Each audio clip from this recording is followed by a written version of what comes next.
Muscular y por la Sociedad Internacional del Estudio del Dolor en 1994 y está en nuestro manual de enfermedades en el CIES 11 desde hace un tiempito.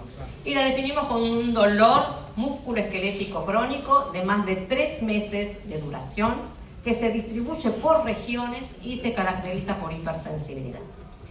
Tiene una alta prevalencia, dijimos que junto con la lumbalgia y la osteoartritis afectan al 2 al 5% de la población mundial, pero fíjense que en zonas de África llegan hasta el 9 al 10% y en algunos lugares de Europa del Norte también. En edad media de la vida, 25 a 50, y son frecuentes también en las mujeres. Las relaciones de 6 a 8 a 1, casi muy parecido al lupus, que es 9 a 1. La etiología es desconocida, carácter multifactorial, difícil de definir porque a diferencia de las otras enfermedades esta no tiene marcadores, entonces es muy difícil, mucho subjetivo tiene esto. Produce discapacidad laboral y hoy se considera como una enfermedad de dolor nociplástico.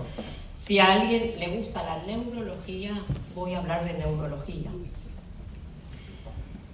¿Qué es el dolor nociplástico? Que es como se la considera hoy esta enfermedad. Es un dolor que aparece por una alteración de la nocicepción, quiere decir de los receptores del dolor, sin que exista un daño tisular real o potencial, y que hoy es la conjunción de un dolor, el nociplástico, nociceptivo y de un dolor neuropático. La conjunción de este dolor da un dolor nociplástico.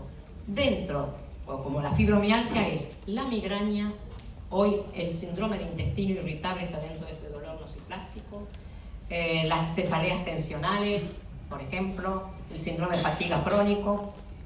Y ahí están unos conceptos que ya esto se modificó en el 2023, este es en el Up to Date que establece la Sociedad Internacional del Dolor, de lo que es un dolor neuropático, nociplástico, la alodinia. ¿Se acuerdan? La alodinia es ese dolor sin que exista un estímulo doloroso. Me duele, pero no hay nada que provocó el dolor. La hiperalgesia sí tengo un dolor, o sea, hay un estímulo, pero está magnificado. Mi respuesta es excesiva. La sensibilización central, que era lo que se sabía de esta enfermedad, es porque mi dolor, a través del procesamiento de las fibras nerviosas, por la entrada de mis receptores, vías, como vamos a ver ahora, que tienen que ver espinotalámicas, ¿sí? A través de todo lo que tiene que ver con la vía taumalgésica, magnifican cuando llegan al cerebro ese estímulo que era mediano. El cerebro lo magnifica porque hay alteraciones en la circulación de las áreas donde se procesa el dolor. Si veo la historia de la fibromialgia, se llamaba reumatismo muscular, aparecieron puntos dolorosos, pero recién aparece el nombre de fibromialgia en el año 1976 por Hench. Los primeros criterios de clasificación fueron en el 1990 por el Colegio Americano. Dije que en el 92 la OMS dice, bueno, existe esta enfermedad y la pone ya en el libro de las enfermedades en el CIE-10 en ese momento. En el 2010 a 2016 el Colegio Americano cambia y dice, bueno, ya no son puntos dolorosos, que eran 18 puntos, son regiones dolorosas, que ahora las vamos a ver. En el 19 aparece el concepto de dolor musculoesquelético crónico y un estado de sensibilización central. Y lo bueno, digo lo bueno, no es lo bueno porque no terminé de decir, lo novedoso, y por eso traemos a esta enfermedad, es que en el año 2024, o sea, el año pasado, dicen que esta enfermedad es neuroinflamatoria, con neuroplasticidad, y hoy en día se está estudiando si no es una enfermedad autoinmune. También en la línea del tiempo, ¿sí? Hubo modificaciones. Hasta el año 2020 el American College decía, bueno, esto es una enfermedad biomédica. Pero a partir del 2020, ¿y qué es lo que surgió en el 2020? El COVID. Y hoy el COVID, muchos pacientes que tuvieron COVID quedaron con un dolor crónico, asténicos y con dolor crónico. Entonces, establece este modelo, que es un modelo también biomédico social, ¿sí? Donde hay una sensibilidad cognitivo-emocional, es cierto, hay una atención selectiva a ese dolor en el cerebro, y también sobre una alteración personal, porque cada uno vivió el dolor o vive el dolor de determinada manera, o sea, por la experiencia individual de cada uno. sí se sabe que todas estas enfermedades tienen hay varias, pero dos cosas que son importantes como en las enfermedades autoinmunes. Un virus que la pudo desencadenar o un estrés, igual que una enfermedad autoinmune. De hecho, en los ganglios de las raíces dorsales se vio en estas pacientes que hay virus, como es el virus del herpes, que queda ahí en el núcleo de la raíz dorsal, o hoy se sabe y se encontró al virus del COVID. ¿En qué se caracteriza esta enfermedad? Es un dolor musculoesquelético difuso, no articular, en áreas anatómicas específicas, que después vamos a ver, y se acompaña de tres cosas fundamentales, en el 90%. Alteraciones del sueño. Todas las pacientes van a decir que no pueden dormir, que se despiertan durante el sueño, que es un sueño no reparador. Rigidez matinal con cansancio. 90% de la mañana están como que no, claro, no durmieron nada, están con mucho dolor articular y después vamos a ver. Y además tienen trastornos cognitivos, gente joven que dice, me olvido las cosas, la memoria a corto plazo, y como que están en un estado de no pueden concentrarse, de fibroniebla, como que están en una nube, dice, tengo una nube en la cabeza, no me acuerdo lo que quiero decir. Y eso es porque hay una superposición de áreas cognitivas de la atención, de la memoria y las funciones ejecutivas, se juntan con las del control del dolor y la respuesta emocional. ¿Dónde está esto? Corteza singular anterior, ínsula, la prefrontal y la parietal, todas áreas que tienen que ver con el dolor. ¿Qué teníamos hasta ahora? La patogenia. Había alteración, siempre hay una predisposición genética, genes de la respuesta biológica al estrés, que son la catecolamina-transferasa, los del receptor de serotonina, receptor de norepinefrina, el TAR1, que es el receptor de la disponibilidad de dopamina. Otro gen que está involucrado es el RPC4, que tiene que ver con la inhibición descendente del dolor, de la percepción del dolor, y el gen CNR1, que es el de la respuesta cannabinoide. Sobre esta predisposición genética, factores estresantes, estrés traumático, estrés físico, estrés de la infancia, todos los estreses que quieran, laboral, lo que sea, más una infección, cualquiera de las dos, que pueden ser varias, pero ahora se le suma el COVID y hay trabajo sobre COVID, cómo aumentó el dolor fibromiálgico después de tener esta infección, y hoy se le suma, como muchas cosas, el microbioma intestinal, saben que hoy todo se la achaca al microbioma intestinal, bueno, también se ha visto que guarda relación con esta entidad, que van a producir una estimulación de la fibra nerviosa periférica, un estímulo aumentado en el cerebro y un estado de sensibilización central. Acá está bien graficado, fíjense como cualquier estresor, hipoxia local, isquémica, alteraciones en los canales de sodio, calcio, van a ser dióxido nítrico que penetre el dolor, se libere glutamato y la sustancia P, que son facilitadoras del dolor, llega al cerebro, amplifica este dolor porque tiene trastornos en la circulación, y ahora vamos a ver por qué, y lo provoca como una alodinia o una hiperalgesia. Estas dos sustancias van a activar al receptor de la N-metilaspartato, ¿sí? Y que es un receptor que tiene que ver no solo con el dolor agudo, el dolor crónico, sino con la memoria. Entonces, ¿qué teníamos hasta ahora? Lo que vemos de aquí para abajo, infecciones, estrés psicosocial. ¿Qué se le suma? Neuroinflamación, porque se han visto células inflamatorias, ¿sí? Especialmente alteraciones en la microglía. La microglía, recuerden que son los macrófagos del sistema nervioso. Y autoinmunidad con presencia de autoanticuerpos. ¿Qué se vio? ¿Que hay disminución del umbral del dolor? Sí, hay alteraciones en neurotransmisores en estas pacientes, que ¿se acuerdan que nosotros tenemos influencias del procesamiento inhibitorias? Entra un estímulo, ¿sí? Recordamos que va hasta posterior, de ahí, como es la vía termoalgésica, se entrecruza y asciende a los núcleos ventroposterolaterales del tálamo óptico, donde está la segunda neurona del dolor hasta el área después parietal accedente. A partir de esa zona que es, digamos que entró en la vía de la médula y el cerebro, hay factores que facilitan el dolor, como la sustancia P, el glutamato y los factores de crecimiento nervioso. Y factores inhibitorios, como es la norepinefrina, la serotonina, la dopamina, los cannabinoides. Fíjense que yo quisiera inhibir el dolor, es por eso que, como vamos a ver, quiero aumentar estos sustancias que inhiben la vía descendente para que no llegue el dolor. Y es por eso que se usan los inhibidores de recaptación de serotonina y noradrenalina en estas pacientes. Es decir, que tengo aumento del factor de crecimiento, sí, lo puedo dosar en el líquido cefalorraquídeo, de la sustancia P, del glutamato que lo puedo dosar, alteraciones en el N-acetil-aspartato con disminuciones de las endorfinas y del receptor mu-opioide y disminución de toda la serotonina, triptofano, dopamina, que ustedes saben que hoy la especialidad neuropsico-bioendocrinología lo que hace medir todo esto.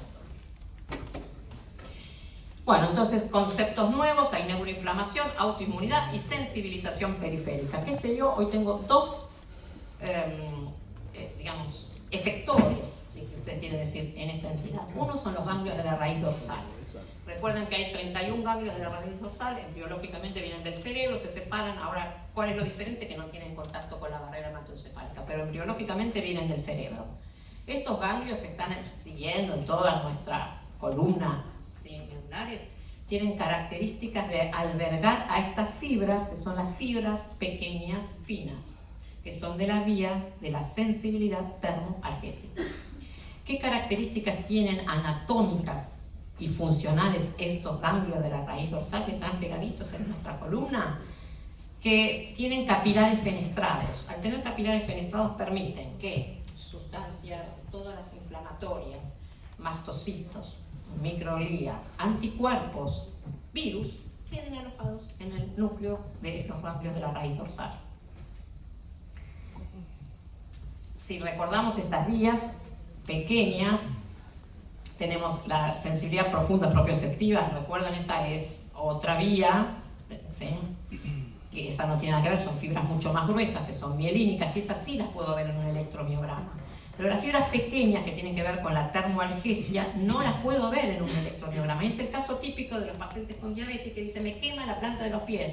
Le hacen un electromiograma y no tiene nada. Son las fibras pequeñas estas que están alteradas. Especialmente las fibras C, que son las más chiquititas, que no tienen mielina, ¿sí?, son las que se encuentran en la piel, se encuentran en los músculos, en los tendones, articulaciones, en órganos y en los vasos sanguíneos, basal al borde, que van a provocar estas fibras. Miren, esta es la biopsia de pacientes con lo que se llama neuropatía de fibras finas. Le faltan las fibras finas, pero las que le quedan remanentes están hiperexcitadas todo el tiempo y conducen y conducen y conducen porque están supliendo a las que se degradaron, a las que se denervaron. Son responsables de dolor crónico, de alteración en el flujo del músculo, por eso estos pacientes tienen fatiga muscular e intolerancia al ejercicio, y tienen, como actúan también a nivel cerebral en la circulación, alteraciones de la cognición, depresión y sueño pobre. Si tengo que comparar lo que se vio, la fibromialgia, esta denervación de fibras pequeñas se ve más en las zonas proximales. En cambio, la diabetes es más de las zonas distales, en los pies. Y bueno, todo esto va a provocar alteraciones en el músculo. Lo importante es que van a tener déficit de perfusión, como les dije antes, desbalance de óxido-reducción, etc. Y hay alteraciones histológicas típicas, como son las fibras del Moss-Iten, que son como de comida de polilla en las fibras musculares. Hay neuroplasticidad, se vio que hay cortocircuitos simpáticos nociceptivos. Siempre que tengo un entorno estresante y esto persiste, el estrés, lo que hace es que se contracturen mis músculos. Esto hace que se estimule el sistema simpático en forma permanente y produce dolor generalizado y alodinia. Con esto doy dos conceptos. El sistema nervioso simpático a nivel periférico facilita el dolor, pero a nivel medular y cerebral actúa en las vías inhibitorias del dolor.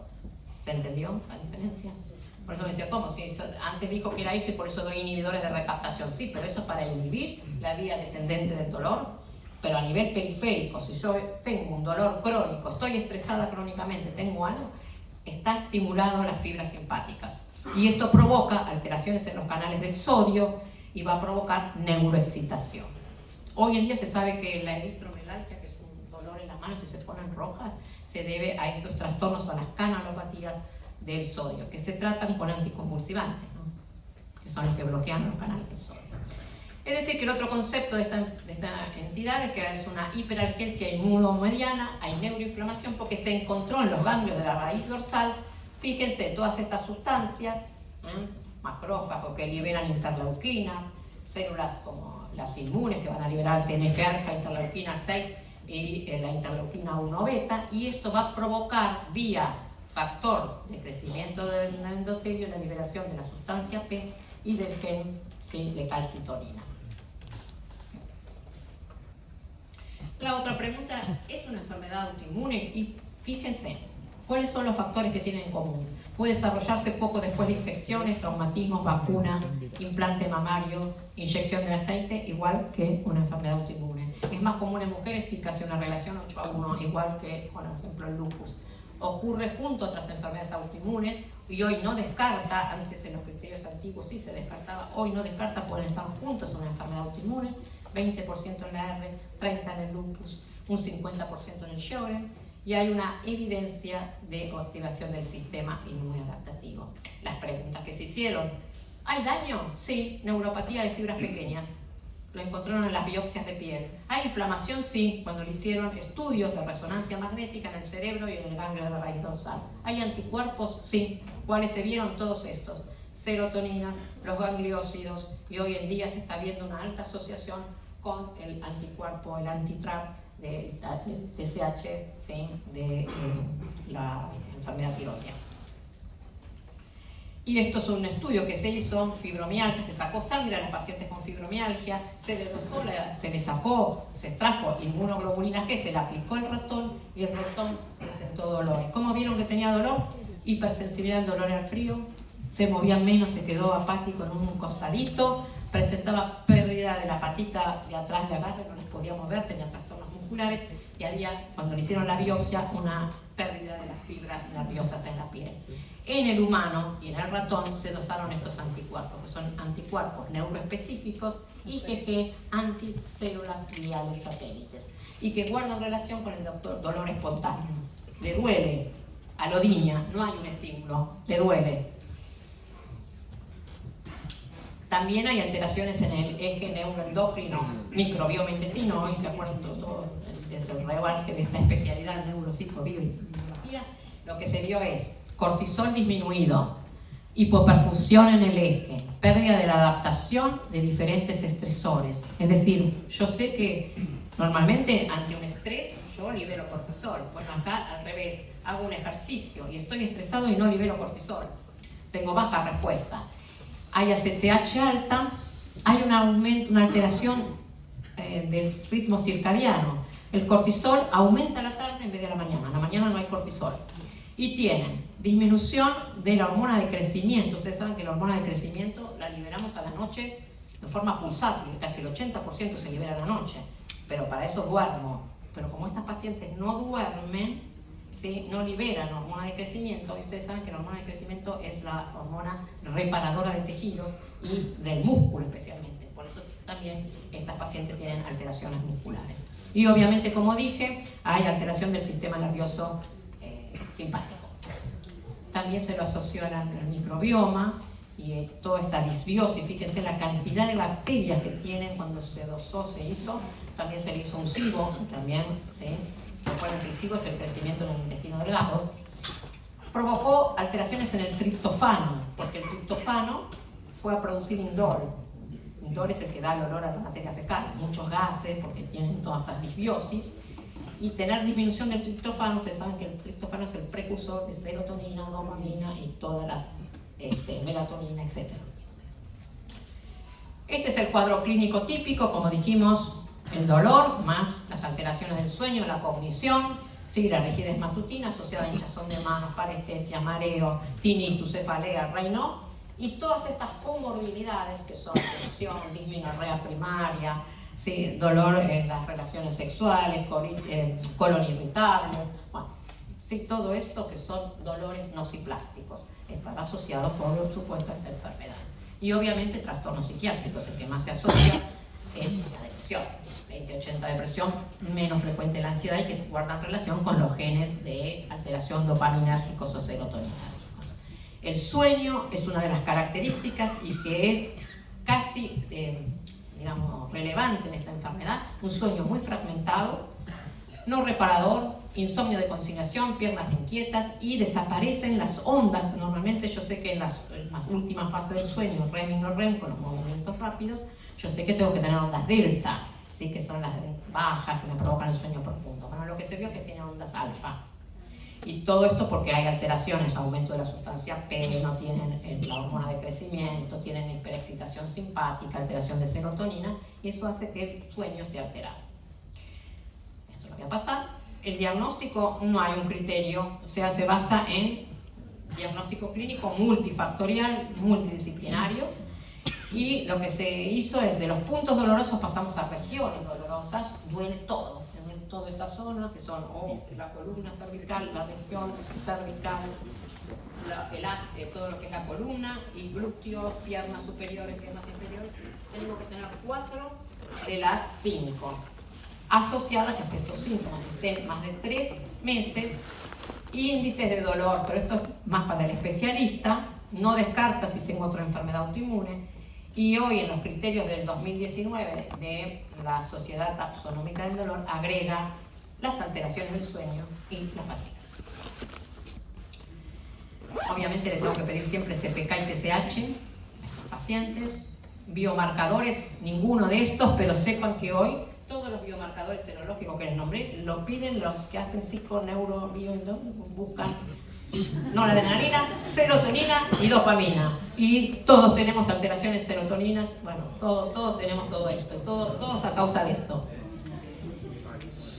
Estudios por imágenes, estas son las zonas que están ahí, son las zonas, ¿sí? Corteza, ínsula, tálamo, prefrontal y parietal, que se vieron alteraciones en la circulación, hay una disminución de la circulación. Y yo lo puedo ver por resonancia volumétrica, disminución de la sustancia gris en esas zonas. Por sensibilización central, me ponen electrodos y me miden la circulación, me aprietan, ¿sí? Con un estímulo que es de más de 4 kilogramos centímetro cuadrado, que normalmente si yo me hago esto no me provoca dolor. En las pacientes con fibromialgia hay una descarga y una alteración de la circulación en las zonas que les mencioné. Por espectroscopía de resonancia se vio disminución del N-acetilaspartato en el hipocampo, del GABA en la ínsula y aumentos del glutamato, que es un neurotransmisor del dolor. Y los estudios de flujo cerebral, ya sea por SPECT o espectroscopía con xenón, demostraron menor flujo en el tálamo y en el caudado. También hay estudios con electroencefalograma, diagnósticos diferenciales con otras enfermedades autoinmunes, recordar con el hipotiroidismo seguro, y también con medicamentos como pueden ser las estatinas, ¿no? Tratamiento. Tratamiento es un manejo integral, farmacológico, no farmacológico. Dentro del no farmacológico, educar al paciente, complementos, yoga, acupuntura, demostraron, pero no tanto como el ejercicio físico aeróbico y el estiramiento muscular. Y obviamente la terapia cognitivo-conductual. ¿Qué hay de nuevo? Y si determinamos que es una enfermedad autoinmune, vendrán los inmunomoduladores o biológicos. Recordar, decirle que esta enfermedad no le va a cortar la vida, pero que los síntomas son invalidantes, sí, que provoca discapacitar laboral y que el tratamiento es individualizado. Cada paciente responde diferente. Entonces yo tengo que ver qué es lo que predomina. Varios estudios, no voy a pasar por el tiempito, pero demuestran que para el dolor es mejor los inhibidores de recaptación, también pregabalina sobre el sueño. Ahora lo veo acá. Si yo tengo mucho dolor y me predomina el dolor, y yo le voy a dar duloxetina. Son inhibidores de recaptación de serotonina, no adrenalina. Si lo que le predomina es la fatiga, y quien sabe mejor, darle una pregabalina. Lo mismo que el sueño. Yo induzco más el sueño con una pregabalina que con... si tuviera que elegir, ¿no? Generalmente se hacen tratamientos combinados. Sobre el ánimo y la depresión, obviamente duloxetina, y sobre la calidad de vida, duloxetina y pregabalina resultaron ser mejores. Estos son trabajos que dicen que los inhibidores de recaptación son los mejores, y las dosis, 60 miligramos, 120 miligramos, todos demostraron tener un índice de confianza importante. Bueno, esto es lo que le dije antes, ejercicio aeróbico es una recomendación fuerte. Y estos son los que yo tengo una tablita y digo, bueno, ¿tiene dolor? Bueno, mejor le doy duloxetina, paracetamol y podría utilizar una pregabalina. Si lo que predomina son las alteraciones del sueño, mejor le doy pregabalina, hago mejora del sueño, ¿sí? Y utilizo también, puedo utilizar antidepresivos tricíclicos. Si lo que predomina son los estados de ánimo, también lo mando a hacer terapia cognitivo-conductual, ¿no? Obvio. La dieta es importante, sí. Hoy hay mucha alteración en la sensibilidad al gluten. No son celíacos, pero cuando comen harina se sienten mal y le duelen los músculos y las articulaciones. Bueno, saquémosle. No son celíacos, las pruebas dieron negativas. Disminución del triptofano, si que hagamos una dieta rica en triptofano. ¿Quién tiene el triptofano? La banana, el kiwi, los frutos secos, porque yo quiero subir a la serotonina, ya que la disminución del triptofano me provoca aumento de la sustancia P. Lo mismo va del zinc o el magnesio. Nuevos enfoques, que será corticoides, plasmaféresis, terapias biológicas, eso es todo para futuro, y probióticos. Hay trabajos con corticoides, que hasta ahora decíamos el corticoide no sirve para nada, pero hay trabajos que el corticoide sí puede tener una respuesta. Y hoy tenemos otro tipo de terapias que son la estimulación eléctrica o magnética de los ganglios de la raíz dorsal, la transcraneal o la estimulación del nervio occipital, que me va a provocar que aumenten los mecanismos inhibitorios a nivel de la vía descendente del dolor. Concienticemos y eduquemos la importancia de reducir el estigma de estas pacientes si están enfermas, no es algo psiquiátrico, y tener un mayor acceso a los tratamientos. Bueno, las conclusiones la paso, que quiero terminar con esto y ahora tienen las preguntas del examen. Como todo esto es nuevo y todo lo que decimos, termine, me gustó esta frase: la paciencia no es la capacidad de esperar, sino la habilidad de mantener una buena actitud mientras esperamos, porque va a haber muchos cambios. Y quiero terminar con una frase de mi maestro, padre, que en una ceremonia de entrega de diplomas en la Universidad de Buenos Aires a los médicos recién egresados, les dijo que la educación médica nace el primer día universitario y concluye con nuestra vida. Si no estudiamos todos los días, la verdad de hoy es la mentira de mañana. Así que lo que dije hoy, quién sabe, en el próximo módulo es mentira. Bien, vamos ahora a las preguntas. Van a recordar que son de todo lo que vamos a ver en toda la cursada, en todo este módulo.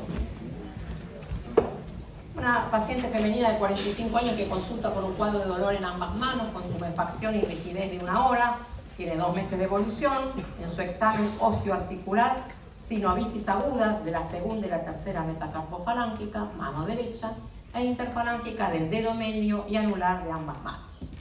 Laboratorio, anemia de los procesos inflamatorios, eritro y PCR alta. Diagnóstico presuntivo AR, le pedimos un factor reumatoideo y las radiografías de manos. Factor reumatoideo de 20 y radiografía de manos sin erosiones. Entonces, ¿qué debo hacer en un consultorio? Bien, hago un algoritmo. Para decir clasificar que puedo estar en presencia de una R, tengo que tener por lo menos una articulación inflamada con sinovitis, ya sea por clínica, y si no es por clínica, pero tiene mucho dolor y ustedes notan que está caliente, por resonancia o por ecografía.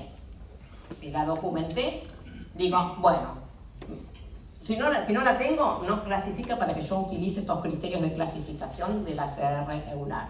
Si la tiene, me pregunto, ¿puede ser por otra enfermedad que yo tenga una sinovitis, por ejemplo, del dedo gordo del pie? Y sí, puede ser una gota. Listo, si ya le encontré que tiene otro diagnóstico, no clasifica para R.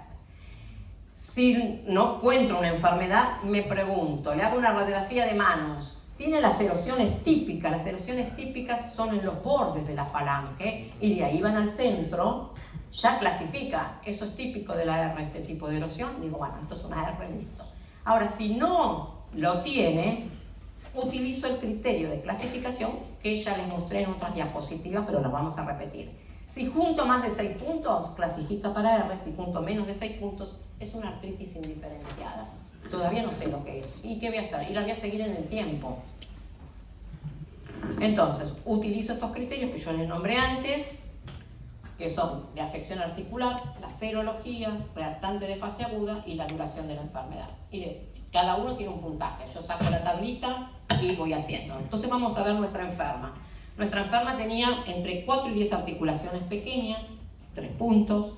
Tenía la eritro y la PCR alta, un punto y dijo que tenía más de 6 semanas de evolución. Por lo tanto, tiene un punto. ¿Cuánto suma esto? 5. Pero ¿qué me faltó a mí? Que en estos criterios, si bien es algo caro y las obras sociales van a decir, no, ya tiene el factor reumatoide, le dio negativo, listo. No, yo tengo que insistir porque yo sé que en este tipo, para yo clasificar y diagnosticar una artritis temprana, las tempranas son menos de 3 meses de evolución, perdón, 6 meses de evolución y muy temprana menos de 3 meses de evolución, necesito por lo menos una vez que me hagan el péptido citrullinado cíclico, que obviamente es más caro. Se le pidió el péptido citrullinado para un valor de 20, tenía 284 esta paciente. Por lo tanto, le sumamos ahora 3 puntos porque tiene un péptido citrulinado, cualquiera de los dos, factor reumatoideo y o anticuerpos péptido citrulinado a más de 3. Y por lo tanto ya ahora le suman de más, tiene 8 puntos. Clasifica para decir que tiene una R. Entonces con diagnóstico de R, usted inicia tratamiento. ¿Qué le ponen? Ay, me pareció que lo escuché bien. Dijeron corticoides. No dijeron corticoides. Algunos dijeron otra cosa. Corticoides. 1 miligramo kilo peso día y aire. Choosing wisely. Incorrecto. ¿Qué quiere decir esto? Yo le tengo que explicar, y ahora vamos a ver las guías, el corticoide a mí me alivia los síntomas, pero el corticoide, usted sabe los efectos adversos que tiene un corticoide. Fíjense, ya con a 2,5 miligramos tengo hiperglucemia. En un mes ya tengo un Cushing con 5 miligramos. Ya en 6 meses ya tengo osteoporosis. Recuerden que destruye al hueso el corticoide. Fíjense, con 7 a 7,5 miligramos día ya tengo enfermedad cardiovascular, glaucoma y riesgo de infección. Siempre que voy a poner un corticoide a altas dosis, ahí no se ponen de acuerdo las sociedades científicas, ni en el EULAR, ni en la ACR, o las sociedades endocrinológicas. ¿Cuál es la dosis más baja? ¿A qué llamamos dosis baja de corticoide? Y bueno, los endocrinólogos dicen 5, porque el eje ya se altera con 5 miligramos día. Pero que sabe la reumatóloga dice, bueno, entre 10 miligramos, menos de 10 miligramos es una dosis bajita. Si yo voy a poner más de 3 meses este tipo de drogas, sepan que yo tengo que hacer profilaxis con calcio y vitamina D, y no me tengo que olvidar de hacer la profilaxis para la tuberculosis con isoniazida y para el neumocistis girovensing con metotrexate, trimetoprim. ¿Está bien? ¿Vamos bien? Bueno, si yo le digo a mi paciente la droga de elección es el metotrexate, y eso lo dicen las guías tanto americanas como europeas, que yo debo iniciar con metotrexate, el metotrexate lo puede usar cualquiera de nosotros. No necesita el sello de un reumatólogo. Y yo sé que le doy una vez por semana, sé que, bueno, no tengo que fijarme que no tenga los efectos adversos en el hígado, que no tenga una hepatopatía, pero yo lo podría dar. Yo se lo voy a dar asociado, pero a corticoides a dosis bajas y el menor tiempo posible. Y le tengo que explicar al paciente, porque si yo le doy una droga que es una droga de acción lenta, ¿sí? Puede suceder que yo en el medio que estoy, la gente no tiene plata. Y si tiene que elegir, va a elegir la medicación que le calme el dolor. Si yo no le explico que el corticoide alivia el dolor, pero la enfermedad sigue su curso, si tiene que comprar 2, va a elegir, bueno, le doy el corticoide. Así llegan pacientes que dicen, ¿con qué está tratada su artritis? Con corticoides, hace 10 años que estoy tomando el corticoide. Gran destrucción, ya el hueso está todo apolillado y no hicimos lo correcto, porque no nos tomamos el tiempo. En ciertos países, y acá hay mucha gente de Colombia, cuando yo voy a Colombia, a mis charlas me dicen que ellos tienen pocos reumatólogos. Entonces, que el médico internista maneja esto hasta acá. Obviamente, si esto fracasa, vamos a la segunda fase o a la tercera fase, que son con biológicos. Ahí sí, porque los biológicos ninguna obra social se los va a dar si no está firmado por un reumatólogo. Y no deberían, porque nosotros los clínicos, por eso yo no voy a hablar de biológicos, porque no son de todos los días, pero hasta ahí, hasta la primera etapa, que es metotrexate, dosis bajas de corticoides, lo podría poner un médico internista. Vamos a este caso. Paciente de 35 años que consulta por presentar poliartralgia febril de un mes de evolución, 38 grados y tiene estas lesiones anulares cíclicas. Estos que tienen un área central, blanquecina. Esto es un lupus subagudo y está siempre asociado, busquen el anticuerpo RHO, y como dije antes, si es mujer y se va a embarazar, yo lo tengo que saber porque la tengo que tratar a esta paciente, su anticuerpo. La eritro alta, de hecho tenía el Rho positivo, un FAN 1 en 320, y PCR bajita, dijimos que el lupus con lo general tiene PCR baja. Juntamos los criterios de la CR regular y tenía el ANA positivo, y si junto tenía 2 de la fiebre, 4 del lupus subagudo, de la lesión en piel, y tenía 6 del anti-SM, tiene 12 puntos, clasifica para un lupus. Tratamiento, ya hice el diagnóstico, ¿qué le pondrían?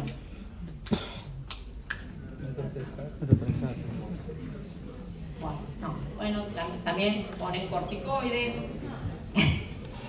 Chusy Wesley. No. Recuerden que el lupus cutáneo, el lupus articular, todos se tratan con la droga. La piedra angular del tratamiento del lupus es la hidroxicloroquina, así como de la R es el metotrexate. Esta es la hidroxicloroquina, droga que para mí es noble porque la puedo dar en la embarazada. Si está embarazada yo le sigo con la hidroxicloroquina.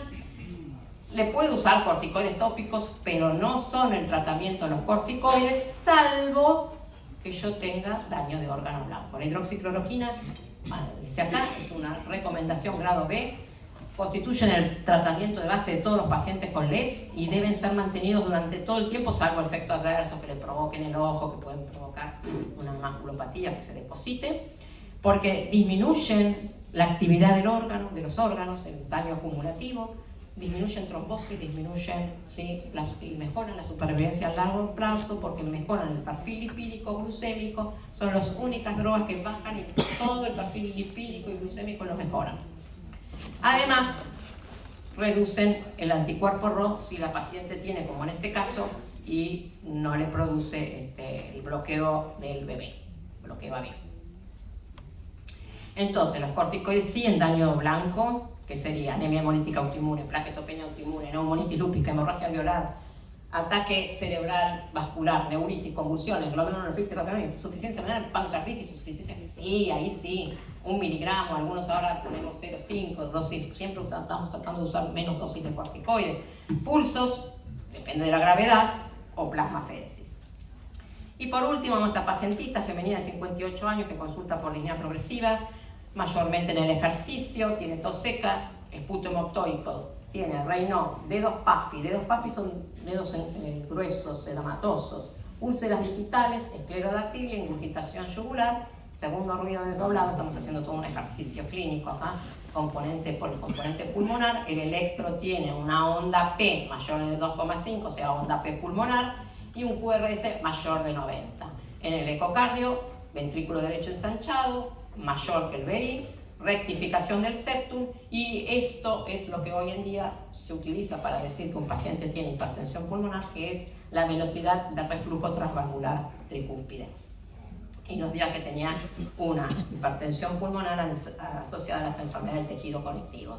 Si recordamos la hipertensión pulmonar, hay 5 tipos de hipertensión pulmonar. Es rarísima, la tipo 1, que la dan las hereditarias, la idiopática, y las enfermedades del colágeno, como el HIV. Obviamente, la que es secundaria a la insuficiencia cardíaca, que es izquierda, la tipo 2, la 3 al pulmón, el EPOC. Esta es la tromboembólica crónica y estas son las misceláneas. Si bien esta es rara, es la que se asocia a la esclerosis sistémica, ¿sí?, progresiva limitada, que es el antiguo CREST,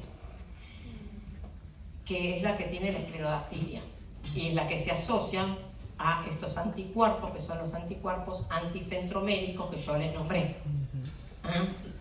Bueno, esto ya lo vamos a ver en la clase de esclerosis sistémica. Y lo importante, porque se los traigo, porque a veces uno no lo habla esto, quien sabe, es más del orden clínico, que quien sabe el reumatólogo no se mete en esto, lo deriva, es que hoy se trata igual que una primaria, ¿sí?, por drogas o idiopática, con las drogas que ustedes conocemos que son actuando sobre la vía de la endotelina, con antagonistas del receptor de endotelina, ya sea el ambrisentan, el bosentan, y los inhibidores de fosfodiesterasa, como son el tadalafilo. Se usa más que el sildenafil porque el tadalafilo se da 1 por día y el otro son cada 8 horas. Y las prostaciclinas se dejan para los casos severísimos, que casi diríamos, si no van con eso, van a trasplante.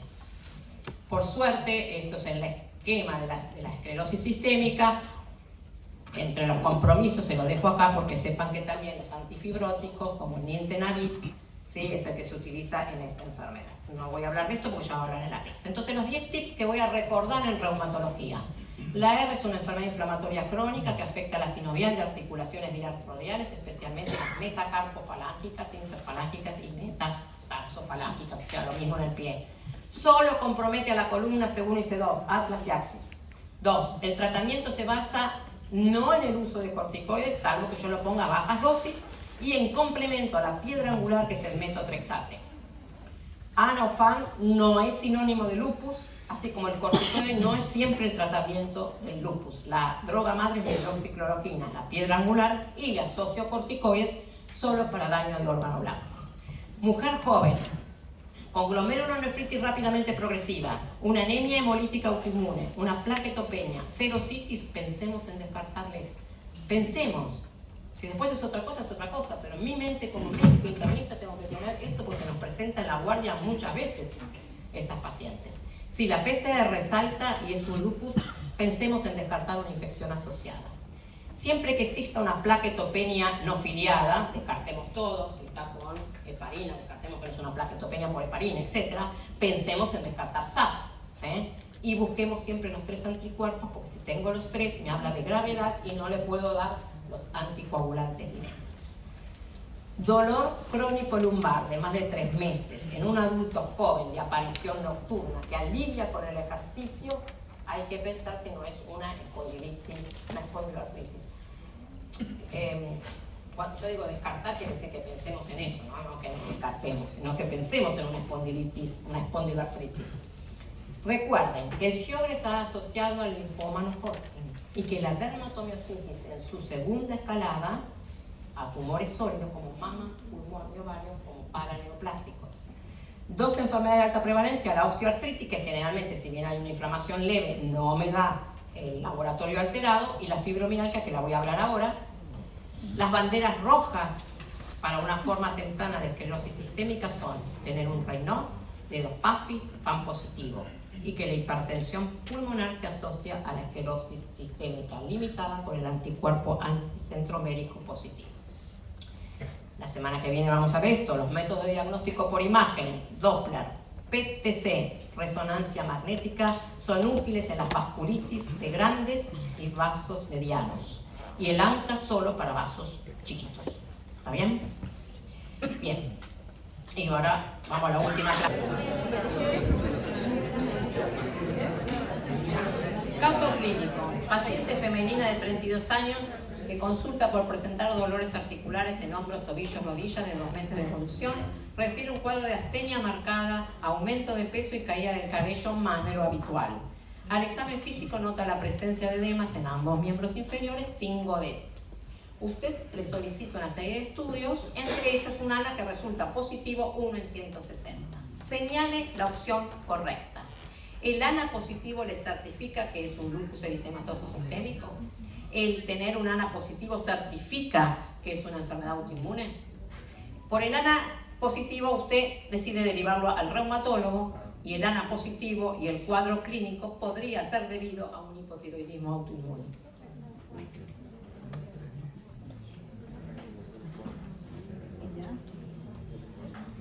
Recuerden que con esto también votan y sabemos que estuvieron presentes, cada uno de esos aparatitos tiene su nombre. Cuando llegue a 0 se corta.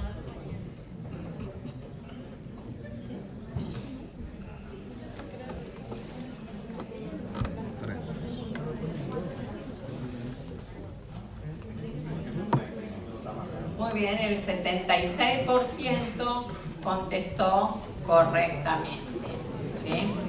Fíjense, caída de cabello, tener edema en miembros inferiores sin godet es típico de mixedema pretibial.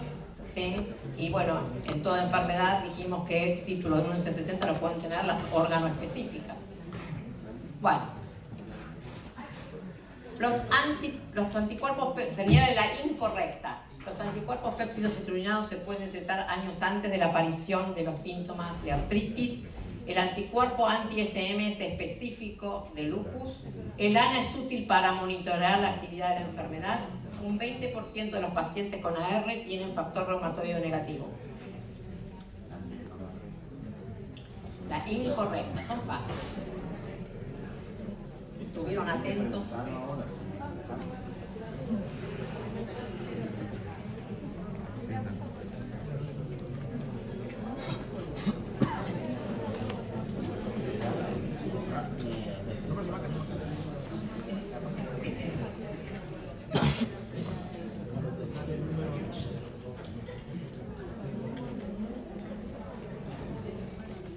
Perfecto, el 92% contestó correcto. Señale la opción correcta en fibromialgia. La fibromialgia se caracteriza por presentar dolor musculoesquelético crónico de más de 3 meses, en diferentes puntos dolorosos. Los inhibidores de recaptación de serotonina no adrenalina demostraron ser mejores que pregabalina en conciliar el sueño. Existe solo alteración en el sueño no REM en pacientes con fibromialgia. Se han encontrado anticuerpos neuronales específicos IgG anticélulas gliales satélites en relación al dolor espontáneo. La correcta.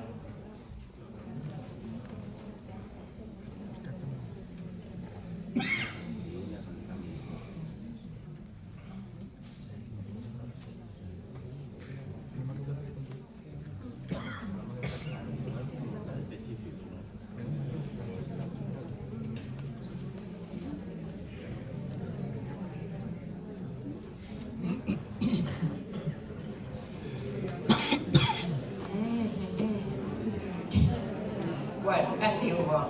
A ver, la respuesta correcta es lo que contestaron el 38%. Puntos dolorosos eran 18, eran en el año 1993. Ahora son regiones, no hay más. El que contestó el 1% es alteraciones en el sueño REM y no REM, o sea, en el sueño profundo, y sí se encontraron anticuerpos contra las células gliales.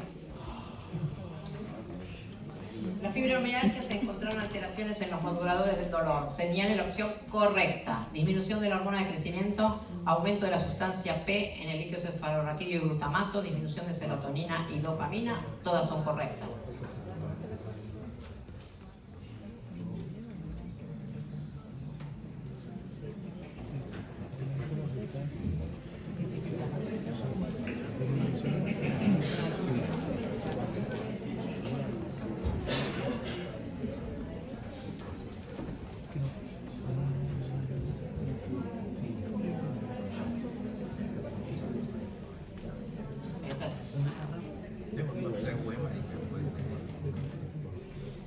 Sabía que este iba a ser el 99%, contestó correcto, perfecto.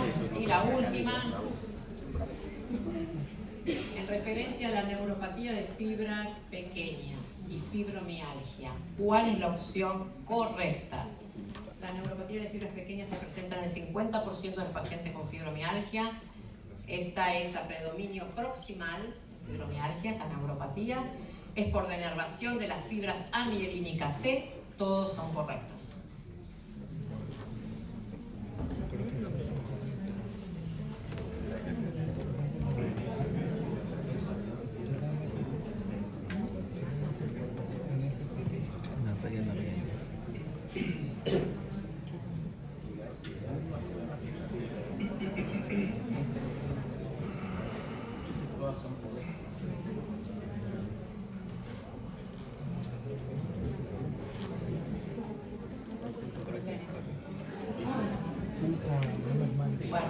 Bueno, el 49% dijo que son correctas, todas son correctas. Las que contestaron 29% son fibras amielínicas C. El 10% que dijo, o sea, lo puso, son todas correctas. Es de promedio proximal. El que lo tienen y son por denervación de fibras amielínicas C. Así que todas correctas. Bueno, terminamos en horario, los esperamos el martes que viene.